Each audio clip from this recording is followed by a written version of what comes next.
चलो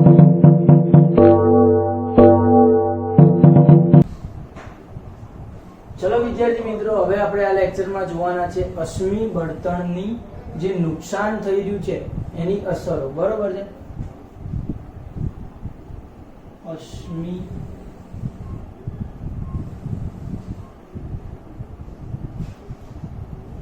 બળતણના નુકસાનની અસર, मतलब કે કઈ કઈ રીતે અશ્મિ બળતણ જે આપણું જે છે એનું નુકસાન થઈ રહ્યું, નુકસાનની અસરો કઈ કઈ છે એ સમજવાના છે આપણે. બરોબર છે? તો અશ્મિ બળતણના વપરાશના કારણે, અશ્મિ બળતણના વપરાશના કારણે ગ્લોબલ, કારણ એ CO2 જેવા વાયુઓ ઉત્પન્ન થાય છે, CO2 જેવા વાયુઓ ઉત્પન્ન થાય છે અને ગ્લોબલ વોર્મિંગ કરે છે. ગ્લોબલ વોર્મિંગ કરે છે. આ શબ્દ તમારા માટે કદાચ નવો હોય તો તમારે સમજી લેવું જોઈએ કે ગ્લોબલ વોર્મિંગ વાસ્તવમાં છે શું. બરોબર છે? તો કે અશ્મિ બળતણ મતલબ કે તમારી પાસે કોઈ અશ્મિ બળતણ મતલબ કે કોલસો અથવા કોઈ પેટ્રોલ ડીઝલનો વગેરે તમે વાહનમાં ઉપયોગ કરો છો, એ પેદાશો છે એનો તમે ઉપયોગ કરો છો એટલે એના ધુમાડા નીકળે છે અને એમાં કાર્બન ડાયોક્સાઇડ વાયુ મુખ્ય હોય છે. તે કાર્બન ડાયોક્સાઇડ વાયુ ઉત્પન્ન થાય છે અને જે વાતાવરણને ગરમ કરે છે, મતલબ કે હવા પ્રદૂષિત થશે અને તમારું વાતાવરણ છે એ ગરમ કરશે. અને વાતાવરણ જે ગરમ થવાની પ્રક્રિયા છે એને આપણે ગ્લોબલ વોર્મિંગ કહીએ છીએ. બરોબર છે? કે જેનાથી વાતાવરણ નીચેની પૃથ્વીની સપાટીનું વાતાવરણ ગરમ થાય છે. અત્યારે પૃથ્વી આ પૂરતી આટલી નોલેજ ઇનફ છે. ગ્લોબલ વોર્મિંગ એને કહીએ છીએ આપણે કે પૃથ્વીની સપાટીનું વાતાવરણ ગરમ કરે છે તે કાર્બન ડાયોક્સાઇડ જેવા વાયુથી. પછી શું કરે છે તો કે કાર્બન ડાયોક્સાઇડ, નાઇટ્રોજન ડાયોક્સાઇડ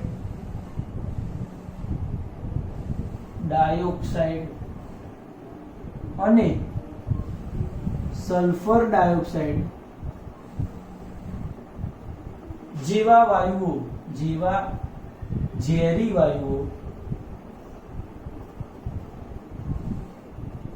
હવામાં ભળે છે. બરોબર છે? જે અશ્મિ બળતણમાંથી આવા ઝેરી વાયુ પણ નીકળે છે. કાર્બન ડાયોક્સાઇડ એટલે CO2, નાઇટ્રોજન ડાયોક્સાઇડ એટલે NO2 અને સલ્ફર ડાયોક્સાઇડ એટલે SO2. બરોબર છે? તો એ હવામાં ભળે છે અને તે વાતાવરણમાં રહેલા ભેજ, વાતાવરણમાં રહેલા પાણીની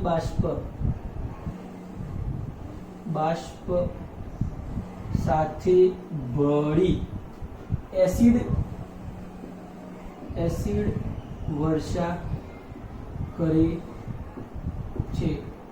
પાણીની બાષ્પ સાથે ભળી જાય પછી જે વરસાદ પડશે એને કહીશું આપણે એસિડ વર્ષા કહે છે અને જે ખૂબ જ નુકસાનકારક છે.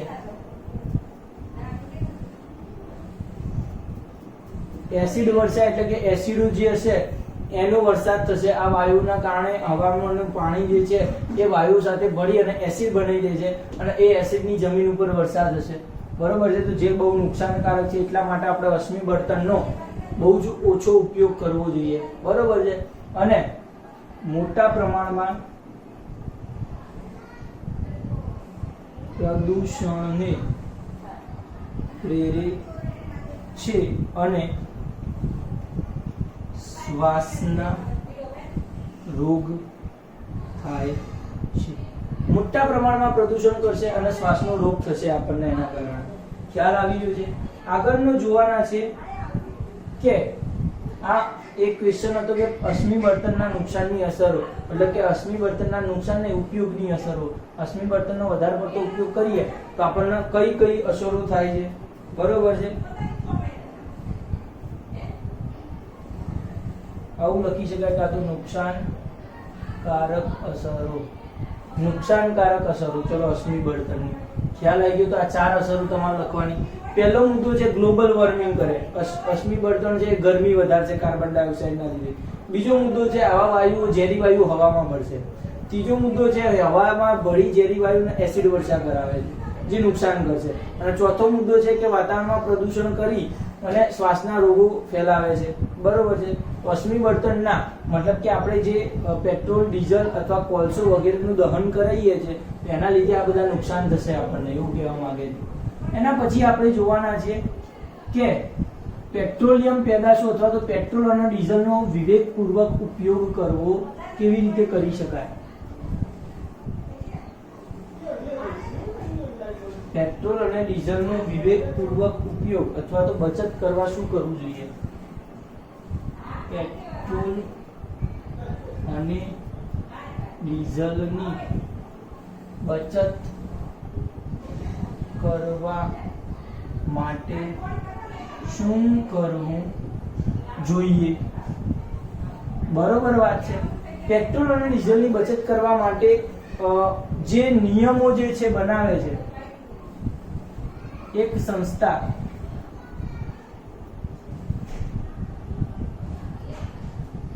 આ પેટ્રોલ અને ડીઝલની બચત કરવા માટે જાગૃતિ ફેલાવે છે અને એનું નામ છે PCRA, પેટ્રોલિયમ કન્ઝર્વેશન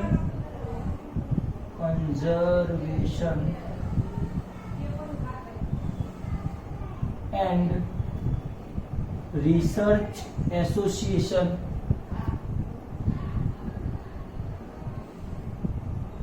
જે દિવસે આપણે આ ચેપ્ટરની ટેસ્ટ લઈશું ત્યારે આનું ફૂલ ફોર્મ પૂછીશું, petroleum conservation and research association.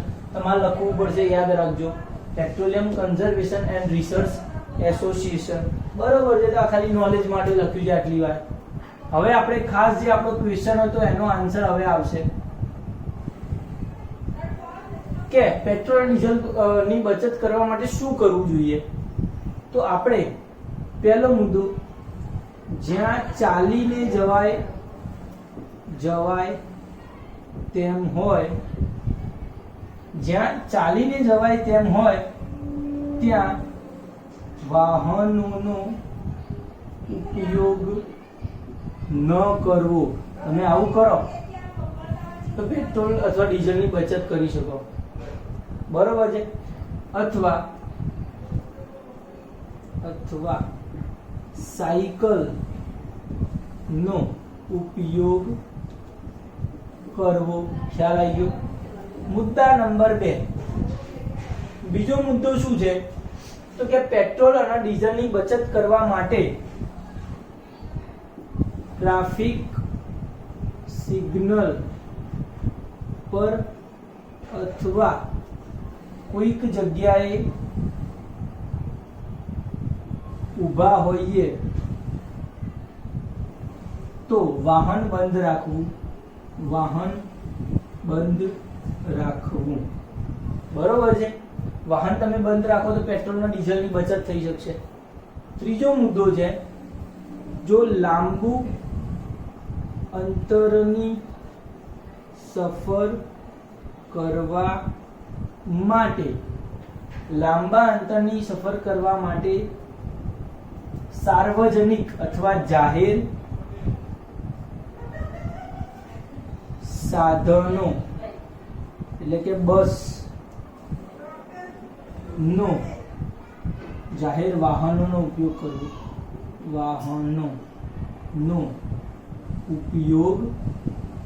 કરવો. ખ્યાલ આવે છે? તમારે ધારો કે અહીંયાથી સેટેલાઇટ જવું છે તો તમે વાહન લઈને, પોતાનું વાહન કે પોતાની બાઇક ગાડી લઈને ગયા વગર તમે જો AMTS માં બસમાં જાઓ તો તમારો આપણે શું કહેવાય, પેટ્રોલ અને ડીઝલની બચત કરી શકશું. કારણ કે તમે નહીં જાવ તો એ બસ તો જવાની જ છે. બરોબર છે. એટલે તમે બસમાં બેસીને જશો તો એટલો ફાયદો થશે. એટલે લાંબા અંતરની સફર કરવી હોય તમારે તો શું કરશો? જાહેર વાહનો અથવા બસનો ઉપયોગ કરવાનો.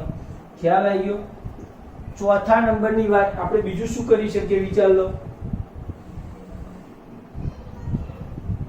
તો કે વાહન જે છે એ એકધારી ઝડપથી અથવા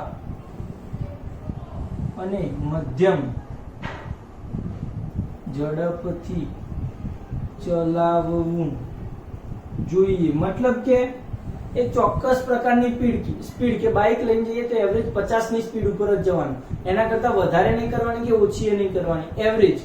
બરોબર છે. ટ્રાફિક આવે તો ઓછી કરવી પડે, પણ આમ એકધારી સ્પીડ થી જઈએ તો આપણે પેટ્રોલમાં બચાવી શકીએ છીએ, ધ્યાન રાખજો. અને 5મા નંબર ઉપર છે વાહનોની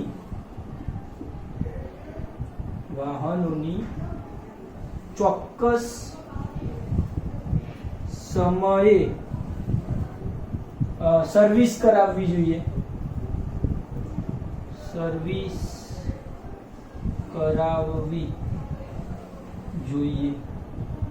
બરોબર છે. વાહનોની ચોક્કસ સમયે સર્વિસ કરાવવી જોઈએ. તો આ થઈ ગયા પેટ્રોલ અને ડીઝલની બચત કરવા માટેના 5 ઉપાયો. પહેલો ઉપાય શું છે યાદ કરો, કે જ્યાં ચાલીને જવાય એવું હોય, ધારો કે દૂધ લેવા જવું છે કે કોઈ નાનું કાર્ય કરવું છે તમારે, તો ત્યાં તમારે વાહનનો ઉપયોગ નહીં કરવાનો, સાયકલ લઈને જાઓ અથવા ચાલીને જાઓ. ટ્રાફિક સિગ્નલ પર અથવા કોઈ જગ્યાએ તમે ઊભા રહ્યા હોય ત્યારે વાહનને બંધ રાખો, ચાલુ ના રાખો. બરોબર છે. લાંબા અંતરની મુસાફરી કરવાની હોય ત્યારે જાહેર સાધનોનો ઉપયોગ કરો. તમારા વાહનોની મરમ્મત કરાવો, સર્વિસ કરાવો, કે જેથી તમારું પેટ્રોલ વધારે ખાય નહીં. અને એકધારી ઝડપથી જાઓ, મધ્યમ ઝડપથી ચલાવવું જોઈએ. બરોબર. સ્પીડ વધારવી કે ઘટાડવી ના જોઈએ જેથી પેટ્રોલ ઓછું બળે. તો આ થઈ ગયું બચત કરવા માટેના ઉપાયો. 5 યાદ રાખવાના છે. આગળ લઈ લઈએ આપણે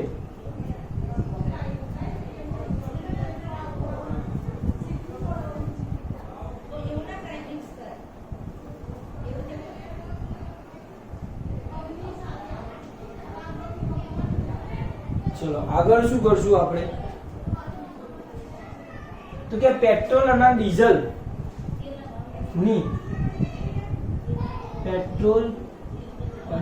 બીજો એક ક્વેશ્ચન લઈએ. ચલો કયો ક્વેશ્ચન લઈશું? વિવેકપૂર્વક ઉપયોગ શા માટે કરવો જોઈએ? પેટ્રોલ અને ડીઝલનો વિવેકપૂર્વક ઉપયોગ શા માટે કરવો જોઈએ? આન્સર, પેટ્રોલ અને ડીઝલનો એટલા માટે વિવેકપૂર્વક ઉપયોગ કરવો જોઈએ કારણ કે પેટ્રોલ અને ડીઝલ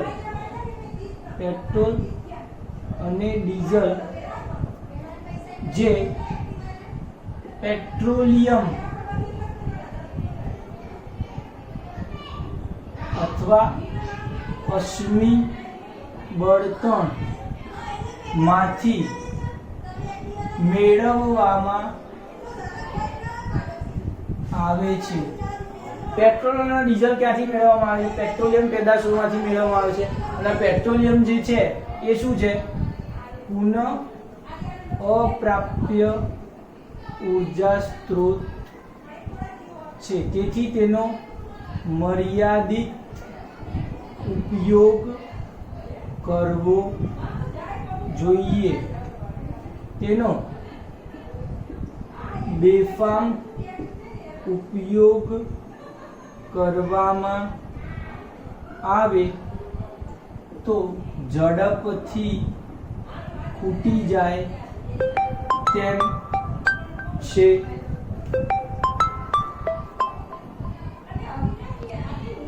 બરોબર છે. ઝડપથી ખૂટી જાય એવું છે વાસ્તવમાં, તો એ યાદ આવવું જોઈએ તમને. બેફામ ઉપયોગ કરવામાં આવે તો એ ઝડપથી ખૂટી જાય એવું છે. બરોબર વાત છે. આગળ આવી જઈએ તો પેટ્રોલ અને ડીઝલનો વિવેકપૂર્વક ઉપયોગ એટલા માટે કરવો જોઈએ કે જો તેનો બેફામ ઉપયોગ કરવામાં આવે તો ઝડપથી ખૂટી જશે અને આગળની પેઢીને, આગળની અનુગામી પેઢીને, બરોબર છે, આગળની પેઢીને પેટ્રોલિયમ પેદાશો અને વીજળી મળી રહે તે માટે તેનો વિવેકપૂર્વક ઉપયોગ કરવો જોઈએ.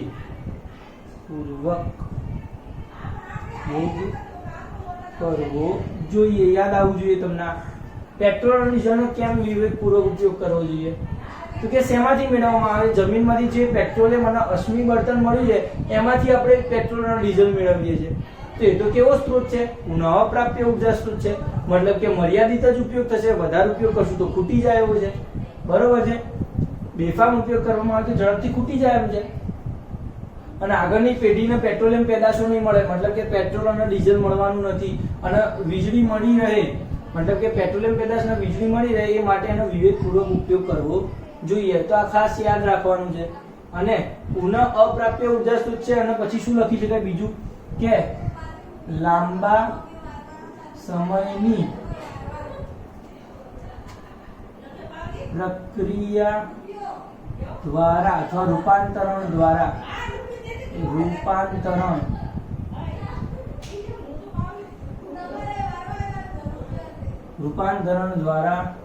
મેળવવામાં આવે. લાંબા સમયના રૂપાંતરણ દ્વારા આનો મેળવવામાં આવે છે, ધ્યાન રાખજો. બરોબર છે ને? એટલા માટે આપણે એનો વિવેકપૂર્વક ઉપયોગ કરવો જોઈએ. તો અહીંયા આપણા ચેપ્ટર પૂર્ણ થાય છે, અને આપણે હવે જોવાના છે આના સ્વાધ્યાયના ક્વેશ્ચનો. બરોબર છે? શું છે આના સ્વાધ્યાયના ક્વેશ્ચનો? ચલો જોઈ લો એકવાર. ચલો વિદ્યાર્થી મિત્રો, આપણે સ્વાધ્યાય જોવાના છે. અહીંયા શું છે તમારા સ્વાધ્યાય? તો ચોપડીની અંદર પાના નંબર 62 પાના નંબર ઉપર આપણે ક્વેશ્ચન છે પહેલો કે સીએનજી અને એલપીજી ને બળતણ તરીકે વાપરવામાં શું ફાયદો છે? સીએનજી અને એલપીજી ને બળતણ તરીકે વાપરવામાં શું ફાયદો છે? ચલો તો આનો આન્સર લખીએ સૌથી પહેલા. તો શું લખશું આપણે આન્સરમાં? તો કે સીએનજી અને એલપીજી જે છે, બરોબર છે, એ સીએનજી અને એલપીજી બીજા પેટ્રોલિયમ પેદાશોની સાપેક્ષે ખૂબ જ ઓછું પ્રદૂષણ કરે છે. આ મોટો ફાયદો છે, ઓછું પ્રદૂષણ કરે છે. ધ્યાન રાખજો, શું કરે છે? ખૂબ જ ઓછું પ્રદૂષણ કરે છે સીએનજી અને એલપીજી. અને બીજી વાત કે સીએનજી અને એલપીજી ને પાઇપલાઇન દ્વારા ચોક્કસ જગ્યાએ પહોંચાડી સીધો ઉપયોગ કરવામાં કરી શકાય છે. એટલા માટે આપણે સીએનજી અને એલપીજી ને બળતણ તરીકે વાપરવામાં આ ફાયદા છે. બે ફાયદા, એક તો પ્રદૂષણ ઓછું કરે બીજા પેટ્રોલિયમના સાપેક્ષે, અને બીજું શું છે? એના પાઇપલાઇન દ્વારા એક જગ્યાએ ચોક્કસ જગ્યાએ પહોંચાડી અને સીધો ઉપયોગ, મતલબ કે તમારા ઘરે કંઈક રાંધણ ગેસમાં તો સીએનજી ની જરૂર છે, અથવા તો કોઈ ફેક્ટરીમાં ઉદ્યોગોમાં જરૂર છે, તો એના પાઇપલાઇન દ્વારા પહોંચાડી શકાય છે. બરોબર છે? ચોક્કસ જગ્યાએ. યસ. તો એ આનો સીએનજી અને એલપીજી નો ફાયદો છે, કારણ કે વાયુ સ્વરૂપે એટલે પાઇપલાઇનમાં ફેરવી શકાશે. બરોબર છે? પેટ્રોલિયમ સ્વરૂપે છે એટલે. રોડને સમતલ કરવા માટે પેટ્રોલિયમની પેદાશ, રોડને સમતલ કરવા માટેની પેટ્રોલિયમની પેદાશ. યાદ કરો, મેં લખાયું પેદાશ કઈ છે? તો કે બિટ્યુમિન. કઈ પેદાશ છે? બિટ્યુમિન એવી પેદાશ છે કે જે રોડને સમતલ કરવા માટે, ડામરનો રોડ બની ગયા પછી એના ઉપર જે પેલું પ્રવાહી નાખવામાં આવે છે એ છે બિટ્યુમિન. પડે છે? એટલે યાદ રાખજો કે રોડને સમતલ કરવા માટે કયું પેટ્રોલિયમ પેદાશ વપરાય છે? તો બિટ્યુમિન વપરાય છે. આટલો અડધો જે આ રીતે લખાય બિટ્યુમિન. બરોબર છે? આગળ જોઈએ ક્વેશ્ચન, મૃત વનસ્પતિમાંથી કોલસો કઈ રીતે બને છે? મૃત વનસ્પતિમાંથી કોલસો કઈ રીતે બને છે અને તેને શું કહે છે? બરોબર છે, તો શું લખી શકો? મૃત વનસ્પતિમાંથી કોલસો કેવી રીતે મેળવવામાં આવે છે? વિચારો જુઓ એકવાર, આવડવું જોઈએ આ ક્વેશ્ચન ખાસ. તો જે મૃત વનસ્પતિ જે છે, મતલબ કે વર્ષો પહેલા કુદરતી હોનારતો દ્વારા જંગલો અને પ્રાણીઓનો નાશ થાય છે અને તે પૂર જેવી ઘટનાઓ દ્વારા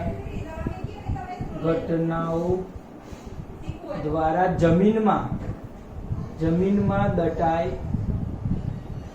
કુદરતી હોનારતો દ્વારા જંગલો અને પ્રાણીઓનો નાશ થઈ જશે, પ્રાણીઓના જંગલોમાં મરી જાય અને પછી પૂર જેવી હોનારતો દ્વારા એ પ્રાણીઓ અને વનસ્પતિઓ ક્યાં દટાઈ જાય છે? જંગલમાં દટાય છે. હવે જે વનસ્પતિઓને જંગલ જે દટાયા છે વનસ્પતિઓ, તેમાં ઊંચા દબાણે અને ઊંચા તાપમાને જૈવ રાસાયણિક પ્રક્રિયા થઈ હવાની ગેરહાજરીમાં ધીમું રૂપાંતરણ થાય છે. ધીમું રૂપાંતરણ થાય છે અને અશ્મિના મતલબ કે વનસ્પતિ અને પ્રાણીઓના અવશેષોમાંથી અશ્મિ બળતણ મેળવવામાં આવે છે. અશ્મિ બળતણ મેળવવામાં આવે છે. આ યાદ આવવું જોઈએ ખાસ. પડી રહી છે ખબર હું શું વાત કરી રહ્યો છું તમને લોકો? વનસ્પતિમાંથી કોલસો કેવી રીતે બને? કુદરતી હોનારતો દ્વારા જંગલોના પ્રાણીઓનો નાશ જે પૂર જેવી દ્વારા જમીનમાં દટાયાના ઘટનાથી હવાની ગેરહાજરીમાં ધીમું રૂપાંતરણ થાય છે. અને બીજું શું લખી શકાય અહીંયા કે આ ધીમા રૂપાંતરણની ઘટનાને કાર્બોનાઇઝેશન કહે છે. કાર્બોનાઇઝેશન કહે. અશ્મિ બળતણ મળે છે, અથવા કૌંસમાં લખી શકો કોલસો મેળવવામાં આવે છે. તો કોલસો કેવી રીતે મેળવ્યો? તો આ રીતે મેળવ્યો છે. ખ્યાલ આવશે? લખી નાખ્યો છે, એના અગાઉ મેં સમજાયેલો પણ છે આ ક્વેશ્ચન બિલકુલ રીતે ખ્યાલ આવશે. એના પછી આપણે જોવાના છે ક્વેશ્ચન નંબર 4. શું છે જુઓ.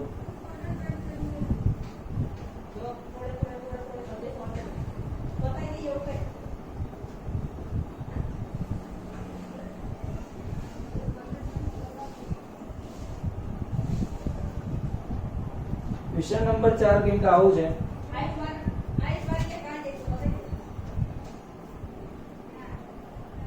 ખાલી જગ્યા પૂરો.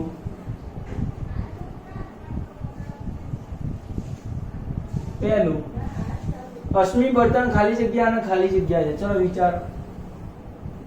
અશ્મિ બળતણ ખાલી જગ્યા અને ખાલી જગ્યા છે. મતલબ કે કેવું છે કે પુનઃ અપ્રાપ્ય અને મર્યાદિત છે, અથવા તો કુદરતી સંસાધન છે એવું લખી શકાય. અશ્મિ બળતણ કેવું છે? પુનઃ અપ્રાપ્ય છે અને મર્યાદિત કુદરતી સંસાધન છે. આવશે. બીજા નંબરમાં પેટ્રોલિયમ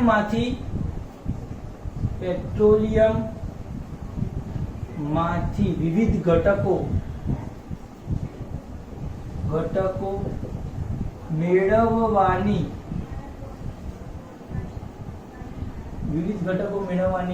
પ્રક્રિયાને શુદ્ધિકરણ કહે છે. આ પણ આપણે ચર્ચા કરીએ. શુદ્ધિકરણ કહે છે.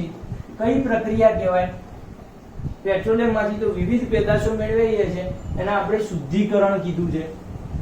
ત્રીજો ક્વેશ્ચન છે, ખાલી જગ્યાએ વાહન માટે સૌથી ઓછું પ્રદૂષણ કરતું બળતણ છે. વાહનો માટે ઓછું પ્રદૂષણ કરતું બળતણ છે. મેં એક લખાવ્યું હતું વાહન માટે ઓછું પ્રદૂષણ કરતું બળતણ સીએનજી, કોમ્પ્રેસ્ડ નેચરલ ગેસ અથવા તો કુદરતી વાયુ છે. આ કુદરતી વાયુ સીએનજી જે છે એ વાહન માટે સૌથી ઓછું પ્રદૂષણ કરે છે. આ મેં લખાયેલું છે. ક્વેશ્ચન નંબર 5 જુઓ. ખરા ખોટા છે. શું છે એની અંદર? પહેલો ખરા ખોટા શું છે જુઓ. અશ્મિ બળતણને પ્રયોગશાળામાં બનાવી શકાય છે. અશ્મિ બળતણને પ્રયોગશાળામાં બનાવી શકાય છે. સાચી વાત છે ભાઈ. આ પ્રયોગશાળામાં તો ના, વર્ષો પછી ચોક્કસ તાપમાને અને ચોક્કસ દબાણે જમીનની અંદર થતી પ્રક્રિયા છે અશ્મિ બળતણ બને છે. આના પ્રયોગશાળામાં બનાવી શકાય નહીં. ખ્યાલ આવી ગયો?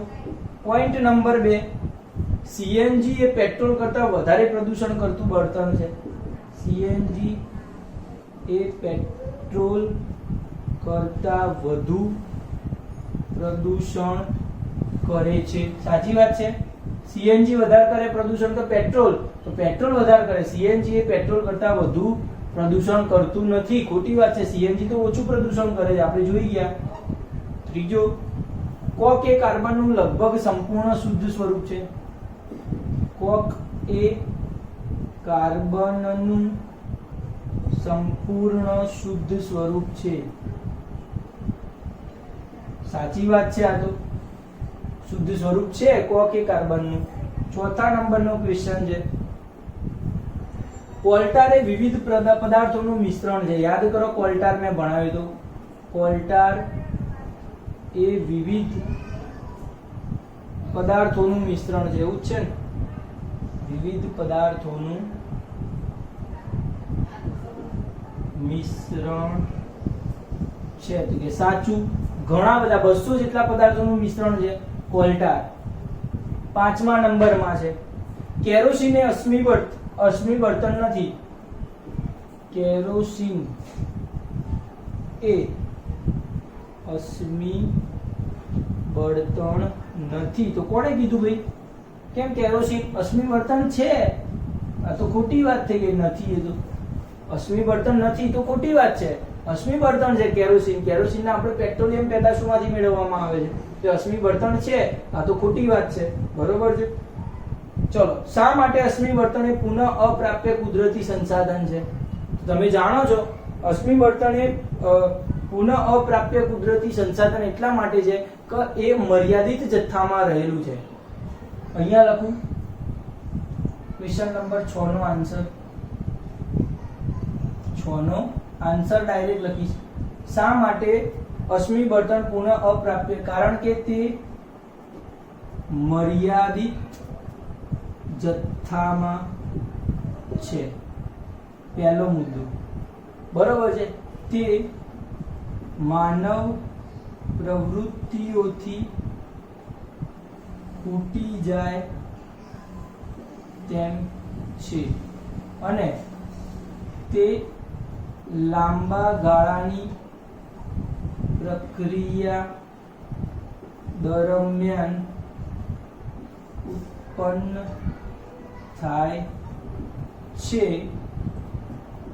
તેથી અશ્મિ બળતણ એ પુનઃ અપ્રાપ્ય કુદરતી સંસાધન છે. ફરીથી એ આપણે એનો ઉપયોગ કરી શકશું નહીં એવું સંસાધન છે, કારણ કે મર્યાદિત જથ્થામાં જ છે. જો એનો વધારે પડતો માનવ પ્રવૃત્તિઓથી ઉપયોગ કરશો તે ખૂટી જશે. અને પછી લાંબા ગાળાની પ્રક્રિયા પછી ઉત્પન્ન થાય છે જમીનમાં, એને મેળવી શકાશે નહીં, એટલે પુનઃપ્રાપ્ય ઉર્જા સ્ત્રોત છે. ખ્યાલ આવી ગયો? કોકના લક્ષણોના ઉપયોગો આપણે સમજાવ્યો છે. અને પેટ્રોલિયમની બનાવટ પણ મેં હમણાં પેલી આકૃતિ દોરી હતી એના ઉપર જે પેટ્રોલિયમ વિશે લખ્યું છે, પેટ્રોલિયમની બનાવટ હતી. બરોબર છે. અને 9મો ક્વેશ્ચન તો આલેખ છે, તો આલેખ તો તમને આવડે છે.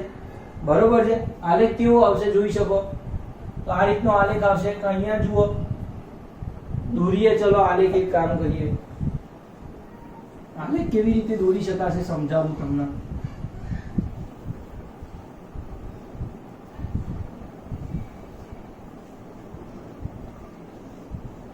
બરોબર છે. અહીંયા ધ્યાન રાખજો કે 7મા અને 8મા નંબરનો ક્વેશ્ચન ઇમ્પોર્ટન્ટ છે, પણ મેં અગાઉ ચલાવી દીધા છે આપણા ક્વેશ્ચનોમાં. આલેખની અંદર ભારતમાં પાવરની તંગી એટલે x અક્ષ અને y અક્ષ આવી દોરવી પડે. આને કહીશું x અક્ષ, આને કહીશું y અક્ષ. પછી શું છે તો કે 2004 થી 2010 સુધીમાં ભારતની તંગી છે, એટલે આપણે અહીંયા આવું કરીને દર્શાવીશું. એટલે આપણે ગમે ત્યાંથી લઈ શકીએ, તો અહીંયા લખીએ 2004, 2005, 2006, 2007, કેટલે સુધી દર્શાવવાનું છે 2010 સુધી,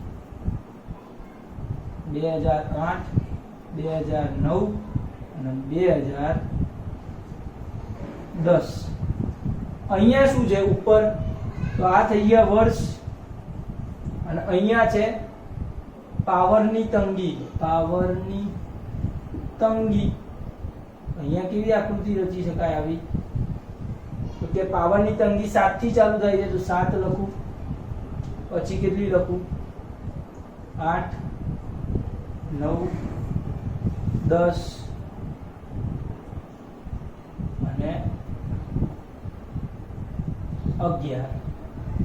હવે આપણે દર્શાવવાનું ચાલુ કરીએ. સૌથી પહેલા 2004 ની અંદર 7.8 છે, એટલે અહીંયા 2004 માં કેટલો છે 7.8, એટલે 7 પછી, એટલે આપણે થોડુંક ઉપર 8 ની જોડે દર્શાવ્યું 7.8, એટલે આટલે આવે. 2004 માં 7.8. પછી શું છે 2005 માં 8.6, 8 અને 9 ની વચ્ચે આવશે 8.6 અહીંયા, અને અહીંયા 2005 8.6.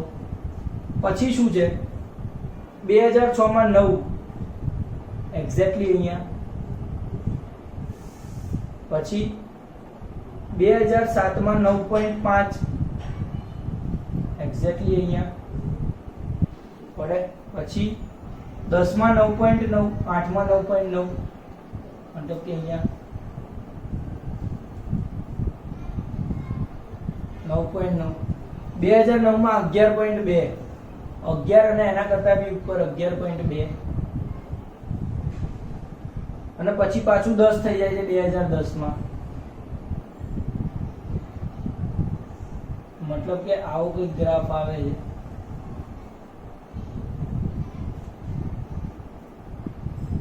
બરોબર છે. આ આપણો આલેખ છે. આ આલેખ તમને દર્શાવવાનો કીધેલો છે 9મા ક્વેશ્ચન ની અંદર. તો આલેખ તમે દોરી શકો. તો આપણે આવતા લેક્ચરમાં વિજ્ઞાનનું 6થા નંબરનું ચેપ્ટર ચાલુ કરશું. 5મા નંબરનું ચેપ્ટર છે તમે શાંતિથી બહુ મસ્ત પ્રકારે જોઈ શકો છો. બરોબર.